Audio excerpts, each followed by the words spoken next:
Good morning friends, তোমরা সবাই কেমন আছো? আশা করছি ভালো আছো। তো আমরাও ভালো আছি। তো ফ্রেন্ডস, আজকে সকাল রাত থেকেই বৃষ্টি হয়েছিল আর এখনও বৃষ্টি হয়ে যাচ্ছে। তো দেখো আমাদের বাইরে কাজ করছি, আমাদের গাড়ির ওপরে ছাতাটা নিয়ে।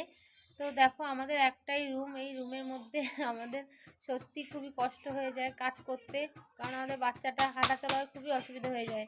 একদমই ছোট্ট ঘর, একটাই ঘর, একটা বারান্দা, খুবই অসুবিধা হয়ে যায়।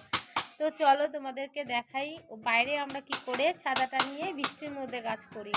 চলো দেখতে থাকো। কি গো, দেখো ওয়েদারটা কত সুন্দর। দেখো ছাতাটা নিয়ে, এই দেখো ছাতা টানিয়ে ও কাজ করছে। সবে বাঁধাকপি কুচানো হলো। এই দেখো বুদ্ধিটা কত সুন্দর বলো।